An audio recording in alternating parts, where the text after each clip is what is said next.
How? Good morning. It's 10:58 a.m. I've had a weird morning so far, just in terms of not being quite right. I took a sleep supplement to try it, and it kind of messed with my sleep in a way that I don't think I liked. But I don't usually remember my dreams, and that's an issue that I'm trying to work out. And I know that it's a bad issue. There are actually some serious correlations with people who can't remember their dreams. And sometimes I can, and sometimes I can't, and it's weird. But partly that's just being attuned to it. But I remembered some of my dreams this morning. One of my dreams was a fun and terrifying dream. It was a really fun dream where I kept checking the payouts page on Patreon, and I kept watching as people ran from the Patreon, and like the number of patrons went from 1,000 to 900 to 800 to 700, and the money coming in went from a lot to not that much to way less than not that much to not enough to pay rent. And it was a bit of a nightmare, a bit of a scary dream, and I don't remember. It must have been close to when I woke up, because I woke up. I don't remember being jolted out of it, but I remember that one element of the dream, and so I spoke it out loud as soon as I could, because I didn't have paper near me. I was like, money going down, and that stayed in my head, so I remembered it, and that's new. That's interesting, and maybe it's that I've ironed some things out in my brain and my consciousness, and maybe ironing those things out has allowed my myself to dream, because the last couple of nights before I've gone to bed, I've sat there in silence, and I've said to my unconscious mind, "Hi, unconscious mind, I would really like to dream. I feel like something I feel like you're scared. I feel like you're scared of seeing what we're going to see in those dreams, and I'm ready. And maybe it's starting to show me. And that would be really interesting, because I'd like to be in touch with my dreams, because I'm not in balance with my dreams. And I want to be. And I'm getting closer to it, and so that's pretty interesting that worked. Anyway, that's not what I want to talk about today. Today is November 1st, and the first of the month is always a stressful moment for me, because it is payday. It's also the day when bills start coming in, and usually it takes a couple of days for the payday to come through, and not that many days for the bills to start coming in, and so I'm always in this wonky limbo where there's no money in my checking account. I mean, there's zero. I've got like $6. And yet I've got... Patreon is going through, and people are paying out, and people are getting declined, and their cards aren't going through, and their PayPals aren't going through, and shit's weird, and then I have to wait for all of those to come through and then pay myself out from Patreon, and then it takes a couple of days for the ACH transfer to go through, and sometimes Patreon is like, we're just going to check your transfer really quick, and it's going to take a week, and you're just not going to get paid for a week, and you've got people going, hey, where's rent? And you're like, ah. So there are some problems. There are some problems with the system. And maybe some problems with my system, and maybe some problems with my budgeting, but there are a few things that I try to accomplish on the first of the month and the days right after it. And I think if you go back, you'll find that I'm a little scattered during the first of the month, because it's a moment of chaos where I get a bunch of funding, which is like potential, right? It could be anything, and I have to watch a lot of it just go away, and I have to budget a lot of it out, because it's like this much is rent, and this much is food, and this much is that, and I've started really, really carefully budgeting out my budgets, and because I've been budgeting out my budgets, I've been able to save a little bit. Like I have a month's rent, 1 month's rent saved. That's as far as I've gotten. In the years that I've been making money from this job, I've got 1 month's rent saved. That's how close I am to destruction.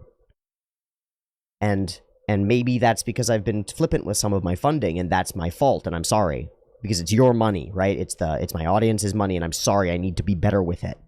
And it's part of why I put up a poll the other day asking, because I've got two things that are on my mind as like, these are things that I need to improve about my setup.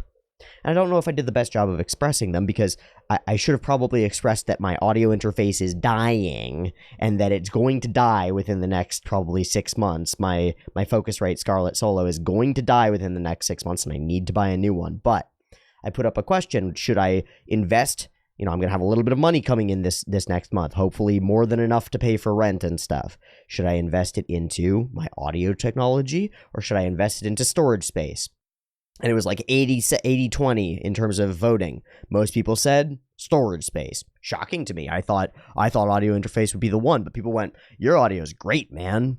And it's like, thank you. I worked so hard to try to make this audio work, and I still don't know what the fuck I'm doing, because basically all I've been able to do is read articles that I don't understand, watch videos that I don't understand, and copy people who sound good, and that's all I've been able to do, and it's kind of working, I guess. And so, well, Well, it's kind of working, and that's good enough. Okay, cool. So the audio is good enough for now? Great. And we got rid of the primary popping and clicking sounds, finally, because those were part of a process of the actual rendering of the thing. So that's pretty good, too. Also, again, I'm out of order, so I've got my tea brewing, but I haven't had my protein shake or my vitamins yet, so I have to do that first. So I've got a protein shake here, and we'll talk about it. It's actually one of the things that I wrote down on my list.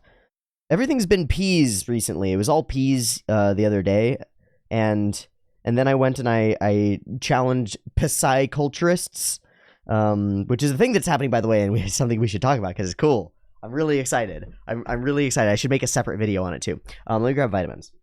Okay. One thing that's bad is that my my subscription nootropic, which I've been trying for the last few weeks, and might be contributing to the difference in my behavior, by the way, because I am on a subscription nootropic. It's called Thesis. You might have heard of it. You might have seen it in an Instagram ad. That's not how I found it, actually. I did research into what nootropics to use. I've been using brain-altering chemicals since I was... Well, since I could buy them, which meant since I had an internet account and an internet access and a debit card. So, like, since I was 15, I've been buying racetams and nootropics and caffeine and theanine and stuff and experimenting with all this shit and figuring out what works in my brain.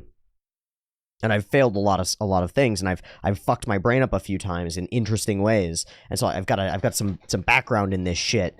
But anyway, I ran out of the stuff that I was taking, and they charged my account. They bounced because I didn't have the money in my account. I was like, oh no! So I had to re-up the subscription, and I'll have to make sure that goes through in a couple of days. But I'm without for a couple of days, so I'm having to sort of manifest my own out of like alpha GPC and a bit of some other stuff. Some ashwagandha and some other things for like calm and mood and dopaminergic stuff, and some L-tyrosine and some phenylethylamine. I think don't quote me on that. L-phenylalanine, which is different than phenylethylamine. Be careful with phenylethylamine. Don't take that stuff. I don't think. I might be wrong, but there are too many compounds out there, and they're too powerful. Whatever, it doesn't matter. So I got to take all my vitamins. Most of what I'm taking alpha GPC, which is a cholinergic base. It's like what you get from eggs and fish oil and stuff. At least that's one way to put it. It's the building blocks of the neurochemicals that you need. Sort of. Most of these, I'm taking 3 creatine capsules because I take my creatine every damn day, like a good lifty boy. Creatine is a really simple substance. It's found in meat a lot, and it allows your muscles to work slightly harder. It's what it does.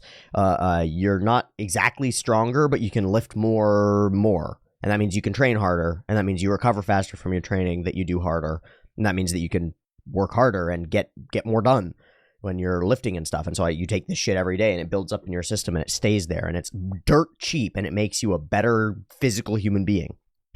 Cool. This is whole milk protein powder peanut butter. That's it.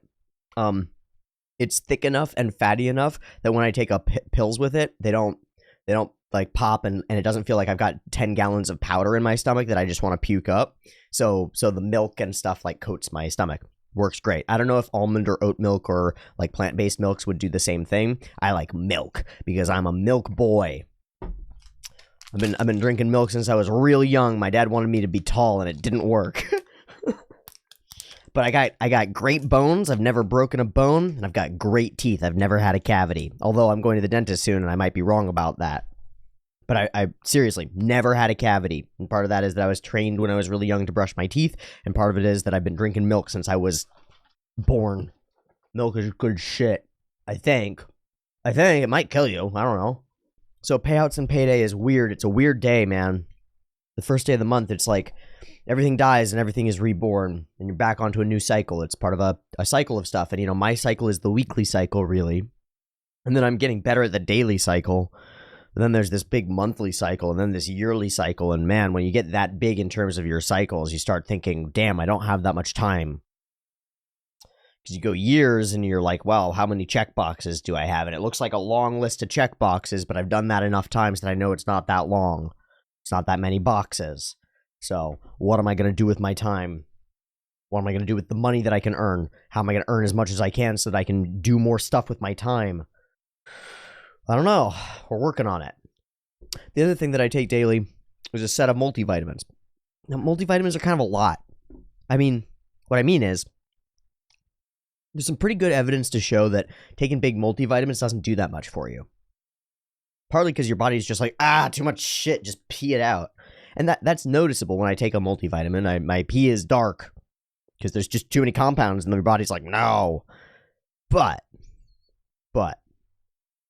overall energy, general well-being levels, and the rate at which I seem to recover from workouts,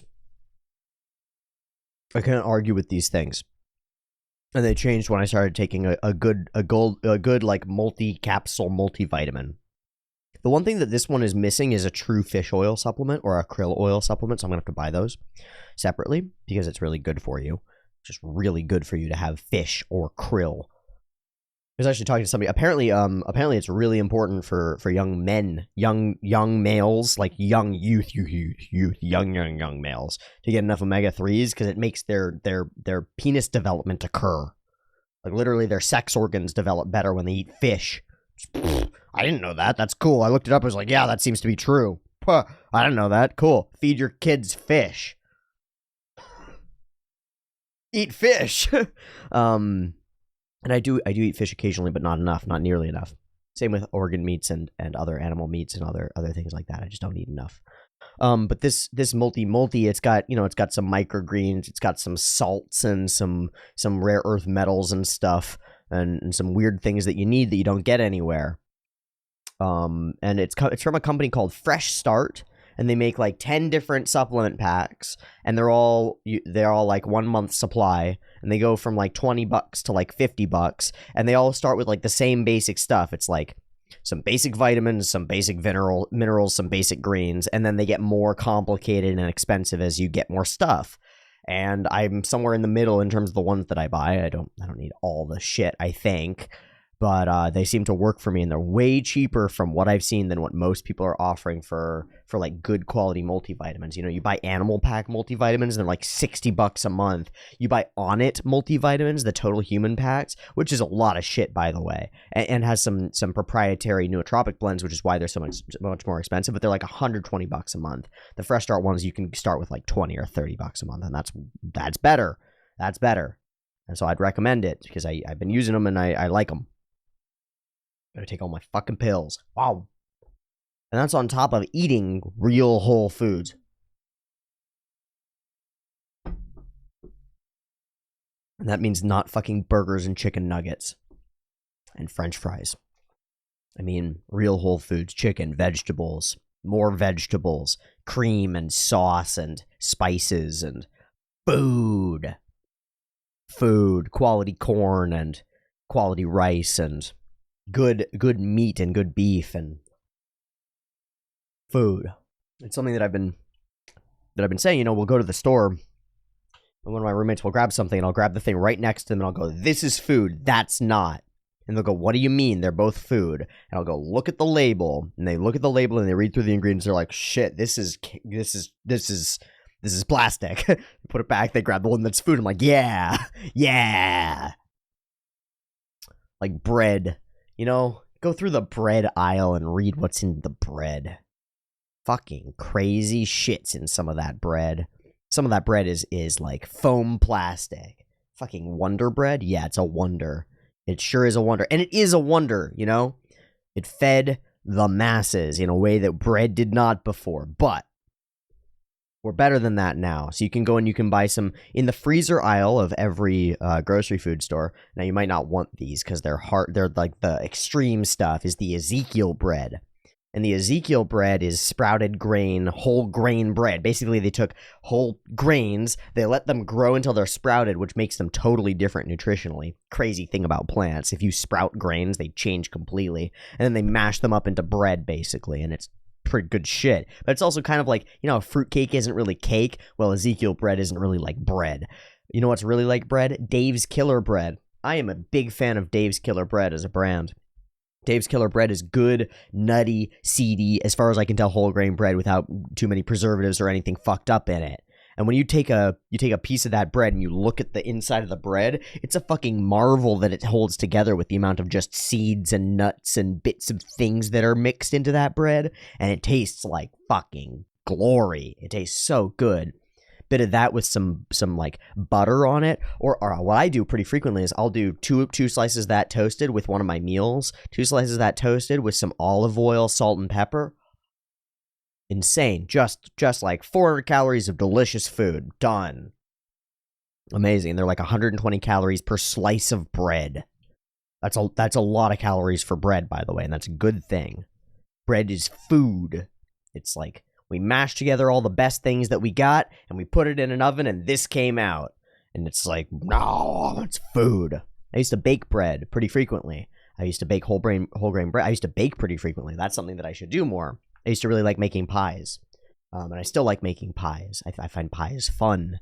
I find pie crusts fun to work with and to knead out and to roll. And I used to bake bread, and I used to make these really dense, super weedy whole wheat bread rolls. And I lived off them for a summer. I lived off that bread and some chicken and some other stuff for a summer in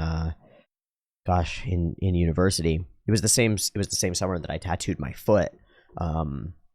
Because I have a teepee tattooed on my foot, and the teepee's there because it's a representation. It's a symbol. It's a triangle that drives me forward and points forward on top of my foot. And I did it to myself with a needle. And it represents individualism, and it represents the desire to run off into the woods, and it represents my father. Because my father, when he was the age that I tattooed my foot with a teepee, he ran off into the woods and lived in a teepee for a few years. And that's an interesting thing to do, and you learn a lot about the world when you do that, but you also waste your life, I think. Now, he gained some things that he couldn't have gotten anywhere else, and that's some interesting knowledge, but he also could have been studying to become an engineer or something, and the world would be a different place, because that man's got some genius in him.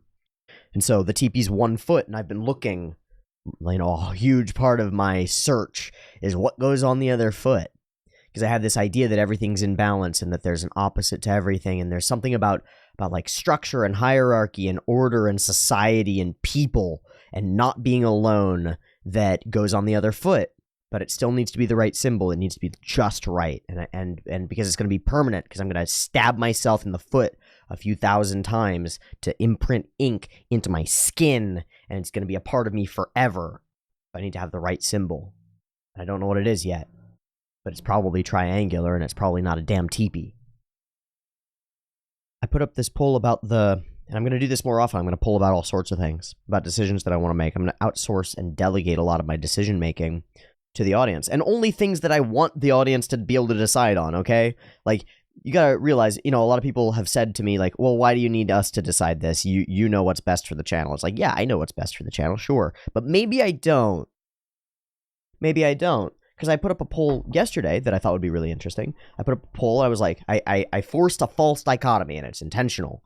And the false dichotomy that I forced was, which one do you find more compelling, the reaction or the discussion? And I know what the answer is. The answer is both. You can't separate the two. And the truth is that there are a lot of viewers and a lot of YouTubers who make just reactions. And there are a lot of YouTubers who make just discussions, like video essays and stuff, on all sorts of things. And there are a lot of both of them that are a lot more popular than me. But there's something really that I find compelling about the work that I do. The particular nature of it. The mix between the known and the unknown, Because I'm here and I've got my knowledge and my things that I think I know. And then there's the unknown, which is the piece of media. And it's like, what is that? What is it? Or you could look at it the other way. When people come to my show, my little channel, they've got the known that is the piece of media that they know, right? They've already seen it probably, and they come to my channel, and the unknown is how I will react to it, is what will happen next, right? What will happen to me and how I feel, and will it be what you expect it to be? Will it validate your viewpoint, or will it invalidate your viewpoint? Will I argue against what you like? And that's an interesting question. It's here's this person that if I'm doing my job right, then maybe you trust me and maybe you respect me to some degree. I don't know. But that's the hope, I think, is like, you want to know what my opinion is, and that means that you trust and respect me to some degree. And At least you think there's a chance that I might come up with, well, I might come up with the same opinion as you, and I might come up with an interesting and maybe better opinion. So you're watching me, you're like, what are you going to do in this circumstance? At least that's how I see it. Maybe. There's something about the both. There's something about the mix that's important. But I put up the poll, and I fully expected, because of the way that my channel runs, that everybody was going to say discussion, and it went like 70-30 reaction above discussion. Interesting to know. So, you know, not that I, in no way did I plan to get rid of either of these. I just wanted to see what would happen. And I wanted to see what discussion would result out of the process. And what happened is, in the poll, it's like 70-30 reaction to discussion. And then in the comments, every single person who has commented, every single comment is both. Every person who's felt enough about the thing to actually put words to it instead of just clicking the poll thing or ignoring it has said, I don't like that you're forcing me to choose. I don't want to choose. It's both. Sometimes I watch the reactions and I watch them, you know, if I only have so much time, I'll watch the reactions. But then when I get the chance, I'll go back to the discussions, and often that changes my perspective. And I like that a lot. And sometimes I'll watch the reactions like a reaction. I'll listen to the discussion like a podcast. And I don't know. So that's more than interesting, right? Because the reaction brings people in. Absolutely. The discussion keeps some people here. And it differentiates me because the way that I pay attention and analyze is different. It stands out. And I get these comments pretty often. I was watching a reaction mashup video, and all these people were screaming and yelling, and then there was this one guy who was paying attention and taking notes. And so I went to see who that was. Happens all the time. I get that comment all the time. Hey, my friend, I found you in a mashup and had to come to you directly because I love your theories and how nothing goes over your head, bro. I've seen you many times in mashup videos. Now you became my favorite, and you were the first anime reactor who I subscribed. I get these all the damn time. So there's something that I do that makes me stand out. Okay, cool. What is it? Well, that's what we're trying to figure out. How can we get more of it? Or something like it? That would be good to figure out too, maybe. Is there something compelling in the work that I do? I'm compelled to make it, and some people are compelled to watch it, and a large percent, like a shocking percentage of those people are compelled to give me money for it. Shocking percentage. I put up the other poll. Audio interface. Disk space. Disk space 1. Okay, cool. I'm going to have some money, and I need to invest some of it in disk space. I need to budget really carefully this month. And I need to budget really carefully that next month, because I don't know how this month will go. It's an uncertain thing. I'm changing things in my channel, and that might not be financially a smart idea, but I think we're in a place where it might be okay. And if all goes well, my tax return should come in within a week, and that'll be like more than $1,000 of money that I wouldn't have had. And if possible, I'd like to save some of it. Some of it I'm going to spend on some stuff. Because some stuff can turn into more money and more good and more value and more stuff. One of the things that would be really valuable for me is having more disk space. And so that means a multi-disk RAID-enabled attached drive. I've been informed that 5 or 6, RAID 5 or RAID 6 is probably what I want to look for, and I probably want to go I probably would need a NAS. So let me look in comments for NAS. Okay, so we're down a good bit, and that makes sense. It's at the end of the month. We already made a bunch of money last month. It's fine. Wow. Purchase priority 85.15. Now some people have disagreed and have said like, no, your audio is already fairly good. We've got thanks for involving our opinion. We benefit either way. That's why it's worth letting you decide.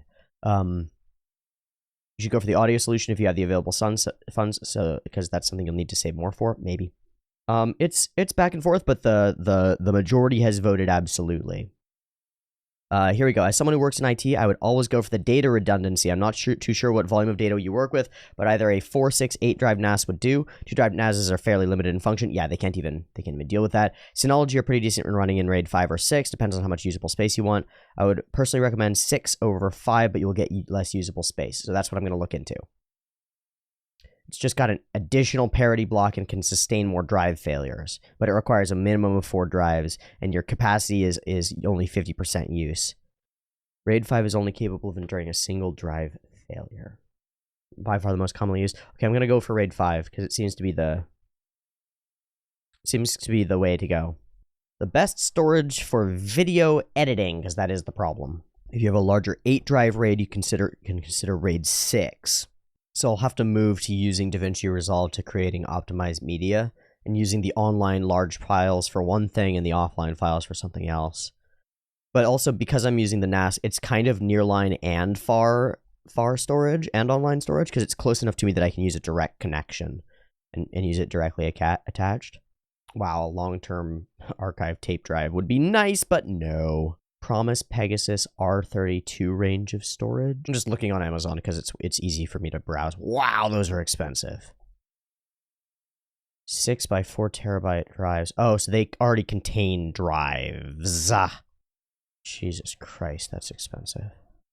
All right, NAS storage. An Ethernet switch. The online storage. Oh my God, how does this even... Oh no. High availability Synology cluster.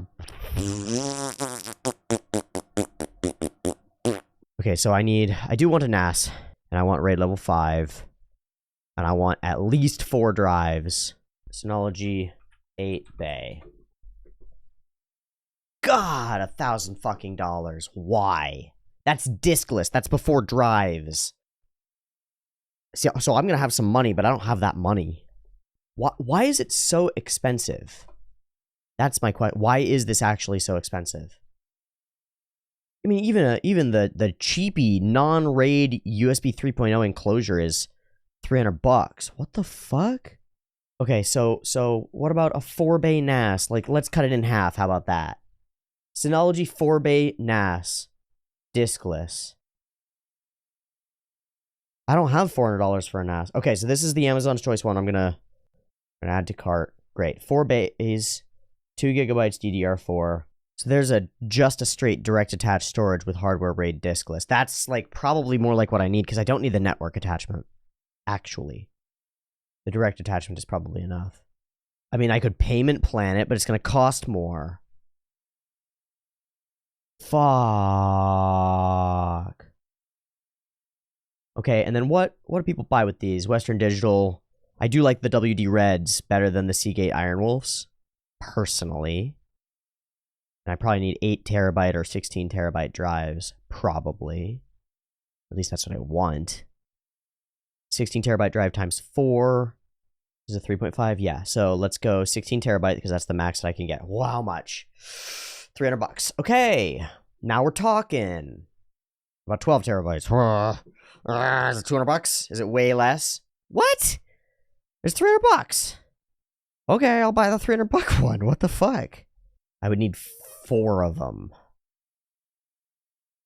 Or $1,200. I don't have that money. So the 4 terabyte ones are like $100. It's not gonna be $125. That's not cheaper. That's not cheaper. Is it? Is it? Seagate Iron Wolf Pro 280. Western Digital 300. Maybe I should just buy 1 hard drive. How about that?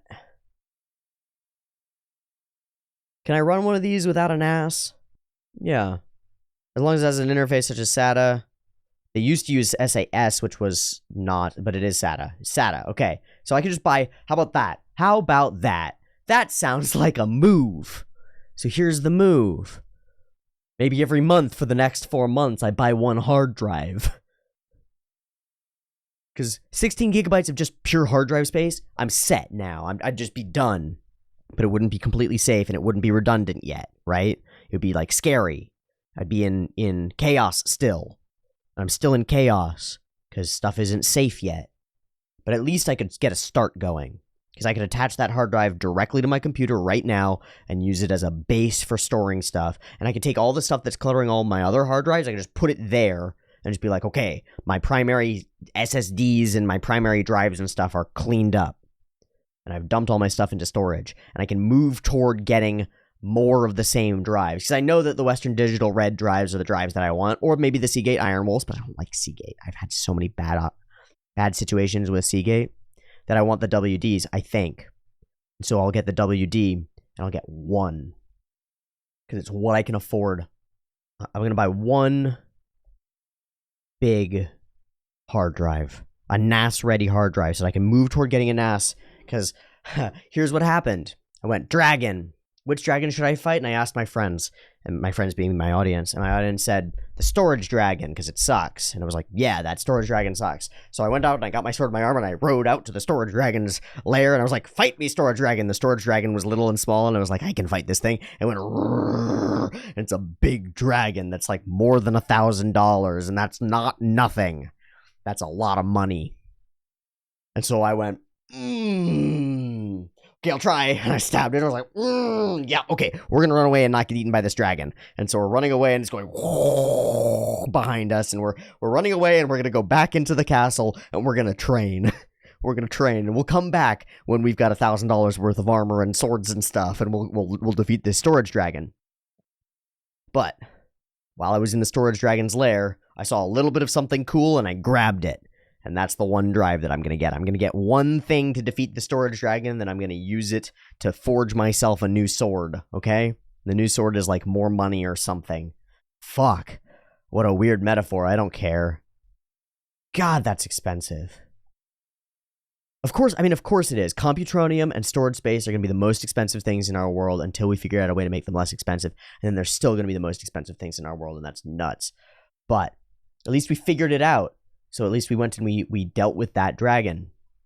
One big NAS drive is going to be enough for now. It's going to suck, but it's going to be enough for now. One big hard disk drive is all I really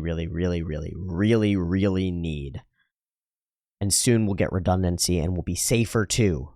We'll put more walls around our data. We'll be safer too. But for now, I'm fucking poor, honestly. It's so crazy.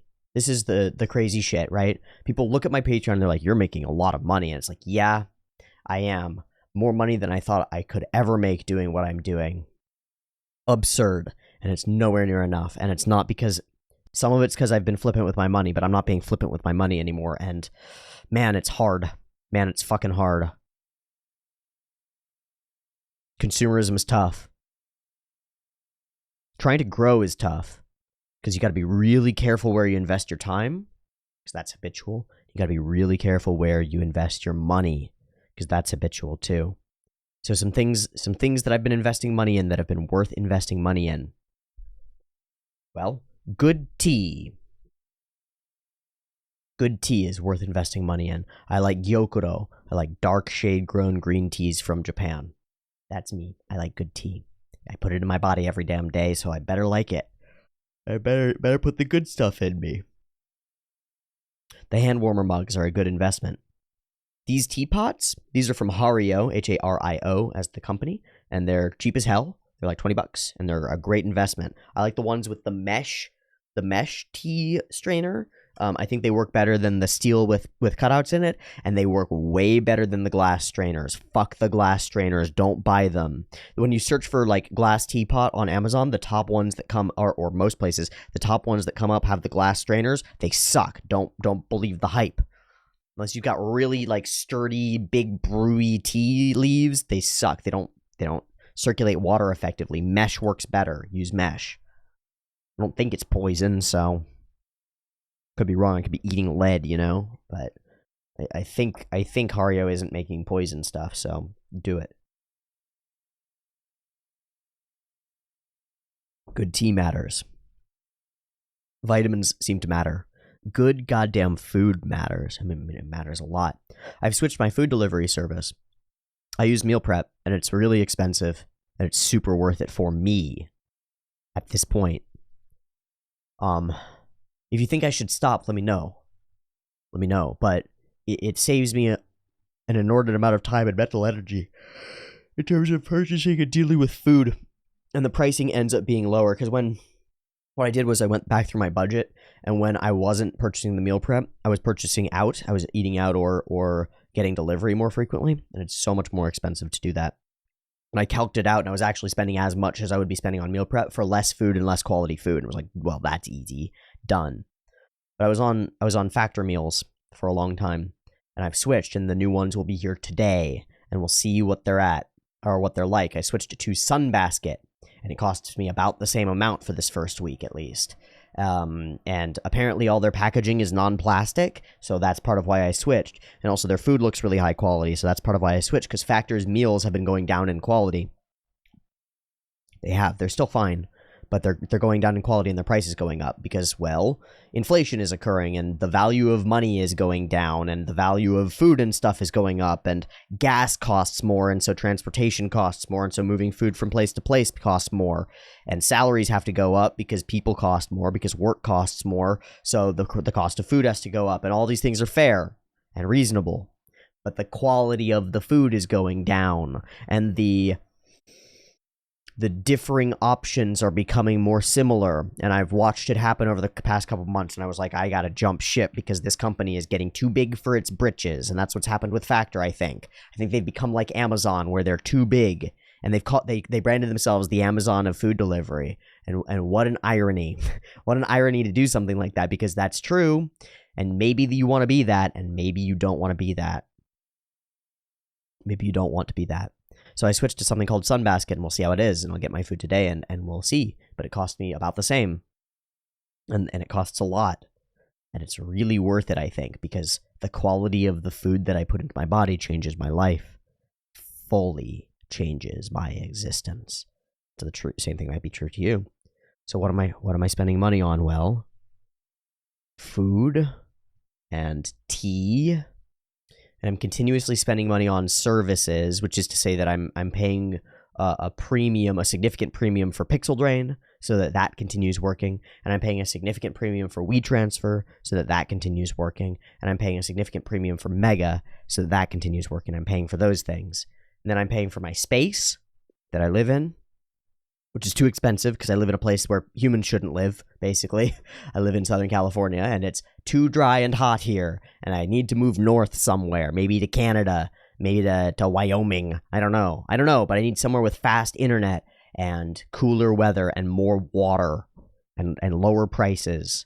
And I'm serious, like I'm going to move within the year, easy. And I think the people who I'm with are going to move within a month or two, and that's going to be crazy. And I'm sorry, but we're going to have to figure it out. And I might come ask you for help, because I might be fucked. I might be really fucked in the next couple of months.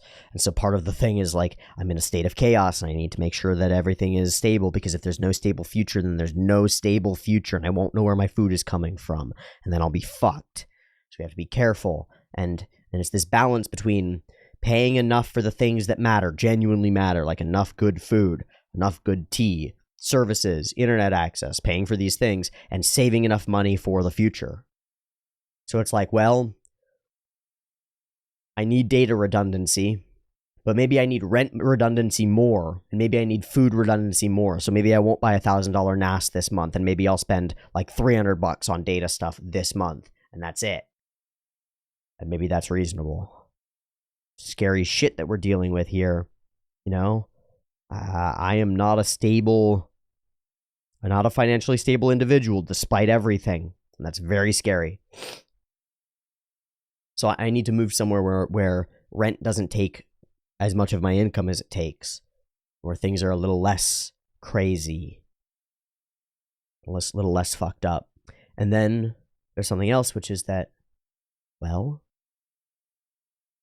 I really want to buy some presents for some people this year for Christmas and surrounding holidays. Whether you believe in them or not, I think gift giving is something that I haven't taken enough part in, and I need to. I'd really like to, because there are two layers to gift giving. One of them is you give them the time that you've spent in terms of the money that you purchased the things and gave them the gift. And the other thing is that you're attempting to demonstrate that you know and understand a person. And in the way you do that is you buy them a gift that says something like, you're not buying this for yourself, but I know you well enough to know that you need this, and so I purchased it for you. I think that's what a good gift should be. So I've been thinking about my roommates, and I've been thinking about the people I live with, and thinking about what gifts to give them. Because I've muddled it up in the past a little bit. Because I bought a faucet, and I put it in. A kitchen faucet. Our kitchen faucet sucked. It had no pull-out or like sprayer thing. You couldn't spray the damn sink. And it didn't work effectively, and the handle was kind of mediocre, and it was getting rusty. So I bought a faucet, and I bought a faucet with a motion sensor so that you don't have to touch it with your hands because we have a child. I bought a nice faucet with a nice sprayer and a nice handle, and I put it in because I've got training as a plumber and I'm capable of doing that. And I took out the other faucet and I put it in, and I kind of fucked up because I didn't ask permission completely before I did that, and it sort of made the man of the house a little miffed because he felt like I was maybe treading on his toes a little. I don't fully know, but okay, reasonable. Oops. But it was the right gift because, well, the dishes get cleaned now. And that's a really interesting thing, is that I bought a new faucet and people like using it and people actively go and clean the dishes more frequently. And there hasn't been a single argument in the house about cleaning the dishes since I purchased the faucet. Not one. They used to be daily. Why nobody cleaned the dishes? Not one argument. The environment changes the behavior. It's awesome. I did the same thing with our trash can. We had a trash can in the kitchen, and we were putting 13-gallon trash bags into it. And I looked at the sticker on the back of the trash can. Actually, it was on the very front of the trash can, and it says 8.7 gallons. And I went, well then, because taking the trash out was an argument every damn day, almost. So I went and I looked for the best damn trash can, and I dropped $100 on a trash can, a nice one. And then I bought compactor bags, nice trash bags with thick enough material that they will not rip, that they feel sturdy. There hasn't been one fight over taking the trash out since I bought it. Not one. And part of that is that it's bigger. It's actually a 13-gallon trash can, so it doesn't get full every day. It takes like 3 days, and that changes things. Changes things a lot. But those are valuable gifts that nobody else wants to buy because you just want to keep doing the thing that you're doing. But if you notice those things, you can figure them out and you can get those things, and they change everyone's lives, and nobody notices it. Because we're so attuned to noticing the things that go wrong. Nobody notices when everything is going right. Nobody notices. And part of, like, I had a bit of a drag out fight with the man of the house over these things, over like the faucet and the trash can and all these things that I've put into the house because he felt like I was taking too much or something. There was some resentment going there. And so I explained, here's what I did. This is what I purchased. Look at nobody fighting over the trash bags. Remember that people were fighting over the trash bags? Remember people fighting over the dishes? These are the things that I changed. This is why I changed them. This is my reasoning. This is how I did it. Maybe I should have told you and asked you beforehand, but I thought it would have been ridiculous for you to refuse me, and so I didn't. So I'm sorry. I said those things, and now we're in peace too, because we're on the same page of these things. And he's like, no, some of those were good ideas. And I'm looking at him and I'm saying, what did you just do there? When he does something that I don't understand because he's got things figured out that I don't have figured out. He runs a house. I don't know how to do that. So I'm learning. And I'm figuring things out on my own because I'm bringing my own perspective and my own philosophies and my own psychology and my own training and my own history, and some of it's useful. That's good. That's the same thing. I've been buying gifts for the house, and that's not quite it. Well, I bought a bidet. Everybody should own a bidet. All the people in non-American countries are like, duh. Everybody watching this in a non-American country, do you have a bidet or a washlet? You probably do, right? You have some way to get water on your butt after you poop and to clean yourself properly? Yeah, you do. Americans fucking don't. We use paper products. We wipe our asses with paper and we call it clean. We smear shit all over our butts and we call it clean. We're fucked up like that. It's stupid. And I have a theory about it. It's a conspiratorial theory, but I think it's because paper products make big companies, and we have big companies that make paper products, and they really like to sell you paper products, and they've lobbied to keep you from knowing that bidets exist, and they've started to creep into the market space because of the advertisement. And I know this because the advertisements that I've been seeing on Instagram and elsewhere, but I put in a bidet, like a $30 cheap-ass bidet. And I put it in because my roommate was complaining about his ass burning. He was complaining about, he kept having stomach problems. And he still is having stomach problems. And I've been doing some things to try to fix them. And he's stubborn, but he still has stomach problems. And he's been seeing the doctor and they've been going away and it's better. But in the year between then, he was shitting like 3 times a day and having bad poops. He was wiping a lot, and his butt was getting raw and bloody, and he hated it and was miserable. And he was on that direct road to like hemorrhoids and permanent damage to a part of you that you don't want to think about, and you definitely don't want to be in pain on.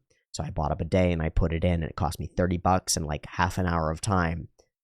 And he's way better off. And he was like, oh my God, it's a revelatory experience. And now most of the people in this house won't shit downstairs because they'll come upstairs to shit in the upstairs bathroom where there's a bidet.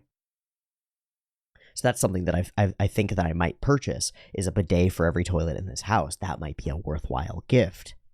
Maybe. But I don't know. Gifts are hard. Gifts are hard. And sometimes gifts are harder than hard because gifts can feel guilt-inducing or something. It's like, no, you have to use this because I bought it for you. And I think part of that's part of the point. I think to some extent that's why it's so powerful to buy somebody a book that they probably don't want to read, because like it kind of forces them to be guilty if they don't do it. It's kind of useful. Maybe. Or I found these, and these are great, so I'll just take one off. Oof. This is a sock, but I don't know if I can even show you how fucking enormously thick this sock is. This is like 4 socks thick of socks. It's so beefy. It's such a beef boy of a sock. You couldn't wear shoes with this sock. This sock is a shoe on its own. They're made by a company called Muklux, M-U-K space L-U-K-S, Muklux. And they've got a bunch of different socks and a bunch of different like shoes and slippers and things. But these ones I bought from The Climb, C-L-Y-M-B, which is a great site, by the way. I bought these from The Climb, and they are their men's thermal insulating socks. I'm going to buy some more socks from them, and they're really interesting. They're like $10 a pair, $12 a pair, maybe a little bit more. And they're the dopest, because I go barefoot all the time. I am barefoot constantly. I don't wear shoes, except barefoot shoes, and I don't, like, that's a problem when it gets cold, because you need warm socks. So I wear socks when it's cold, and that's as close as I can get to barefoot. And these are like the best socks for being warm. They're dope. I might buy a couple pairs of these for some people, because when people get money, they don't buy socks. They buy toys and candy and burgers and porn site subscriptions and Netflix. They don't buy socks, and they need socks. People need socks. So I might buy a pair for every single person in the house, and I might buy a pair for the kid too. The little guy. So he's got some fucking warm-ass socks. And I'll go through and I'll get a pair that are cute and colored for the woman in the house, and I'll get a pair that are gray for one guy and black for another guy and whatever, and I'll mix and match. I'm gonna get some socks. That would be good. I want to get a dish rack, because we've got a shitty dish rack right now, and there are fights over putting away the dishes. And so that's my next stage of fixing things, is to get a dish rack. Well, had some tea, had some protein shake. Had a weird discussion. I mean, this one's really scattered. I don't feel great today, frankly. Mentally. Part of that is that I'm missing the nootropics that I normally have, I think. I don't feel great today at all, and I don't know what to do about that. Maybe just go and charge through anyway. I want to record Punpun today. Now I'm reluctant to, because I feel weird and scattered, but I will. I will record Punpun today. Done. This was a weird one. Lots of things to think about. It's the beginning of the month, and money on the mind, you know, is really what's going on. And that is to say, possibility on the mind. Possibility endless. What can be done? I don't know. Well, not a $1,200 NAS before buying disk drives. Not that. That can't be done. But some stuff can. Some stuff can, for sure. So I gotta think about it, and I gotta worry about it, and I gotta do it. Okay. Thank you all for watching. Let's do some basic homework. Last time I did one of these, I asked everybody to do one thing around you and to tell me about it. And I got like 20 people who did it. First off, yeah, let's go. That's what I'm talking about. And I've got I don't know, maybe 8 people who've messaged me saying, hey, I just unwrapped my new copy of Atomic Habits. Hey, I just got this book that you recommended me because you said it helped you. And maybe it'll help me because some of the stuff you talked about is some of the stuff that I wish that I had figured out and I don't yet. It's like, yeah, let's go. Okay.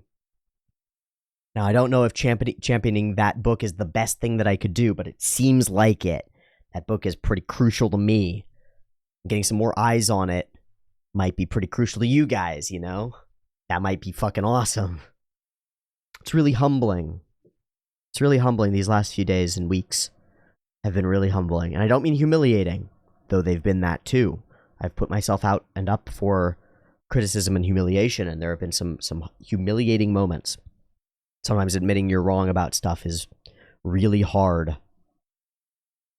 But it's been humbling because, well, and enervating at the same time. It's incredible how powerful well-spoken words can be.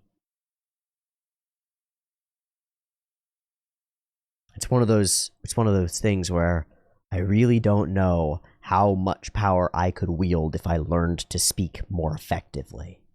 I really don't know. How much good could I produce if I could speak effectively? And is it possible that if I speak effectively, I could galvanize others into a lifestyle where they act effectively?